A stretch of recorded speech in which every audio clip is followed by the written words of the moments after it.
Aytən Vüqarlı artıq 20 ildir ki, fabrikdəyəm. 2 ali təhsilim var, qırmızı diplomla universitet bitirməyimə baxmayaraq.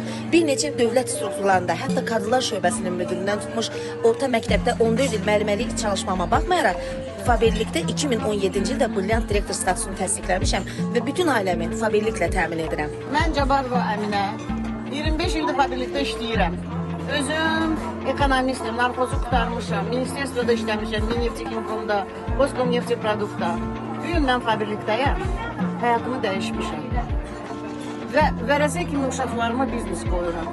Çox sağ olun, siz də gəlin. Mən İbrahimova Elnurə, Fabriklik şirkətinin milli direktoru, amma ixtisasca tibb bacısı olmuşam. Mərkəzi Qan Bankında illərlə baş tibb bacısı işləmişəm. Buna baxmayaraq özümə ikinci iş axtarırdım. Düşünmürdüm ki, mən 2022-ci ildə milli direktor olacağam.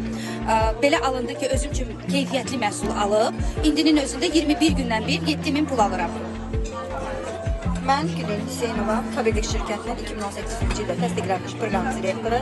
Mənim üçün bu biznes həyatımı dəyişdi və övladlarıma vərəsəlik olaraq böyük bir biznes qoyuram. Mən Kuturoğlu Maya, 2017-ci ildə brilliant proqramı təsdiqlənmişəm. Bugünkü böyük bir komandaya sahibiyəm. Hər kəsə qismət olsun. Evdə xanım olmuşam, heç evdə işləməmişəm.